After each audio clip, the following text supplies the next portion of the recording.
I was born in 1918, and my father built our home at that time at 32nd and Collins. That's where the Saxony Hotel is today. Well, Miami had no luxury retail whatsoever, but Lincoln Road did. They called it the Fifth Avenue of the South. They had these New York merchants, and that's exactly what motivated me. I was educated into what luxury retailers were capable of doing. What they required was tourists. You know, there was a whole bunch of hotels here in Bal Harbour at the time, and he knew that hotels were the key to high-end retail. It was a gamble. You know, he was counting on the fact that this would grow as a resort area and that the wealth that accompanies certain kinds of resorts would come here and be sustained. And as we have seen, it certainly has. Bal Harbour Shops is nothing but Lincoln Road North. Everything that you see here came from Lincoln Road. The idea, that is. And Stanley, from the very beginning, wanted Fifth Avenue shopping in Miami Beach. And he was determined that he was going to realize that. And it was very difficult at first. Today, aerial color photographs are commonplace. But back in the 1950s and 60s, they were not. And I got gorgeous shots of the Fontainebleau area, you know, and I'd show these to these New York retailers. Well, they couldn't believe that such a place existed. The objective of any retail developer, frankly, is to figure out where his market is, what the market wants, and then go out and get it. And so that's what my grandfather did in 1965. Incredible to see how they've been able to bring all these brands and put them into what is probably the highest quality shopping mall in the United States. They did something different. They did something out of the box, and in the process, maybe broke some rules that were normally followed.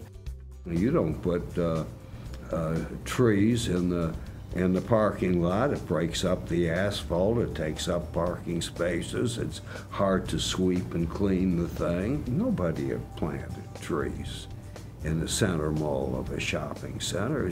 My God, it's going to block the visibility of the stores. And when I did that,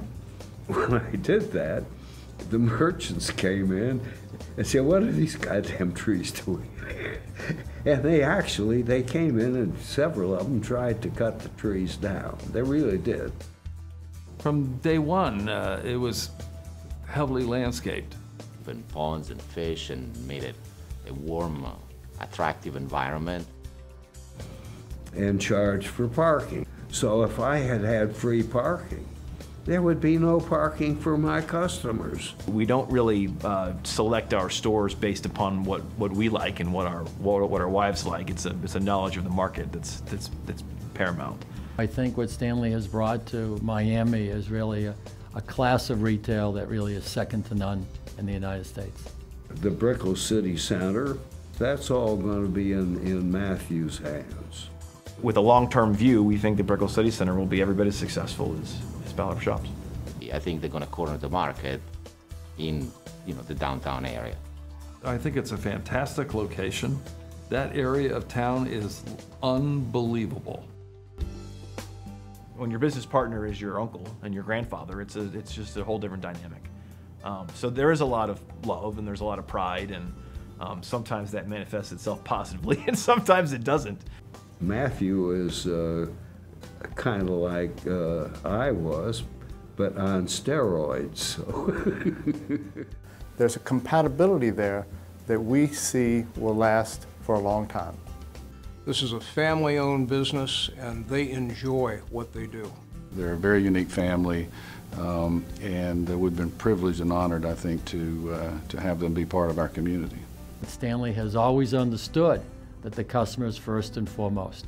And the quality of that experience, the quality of the shopping experience, the eating experience, every part of being in Bal Harbour is the legacy.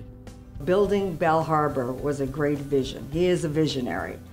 But I think with that, he realized came a lot of responsibility to the community. So he gives back a lot, very quietly.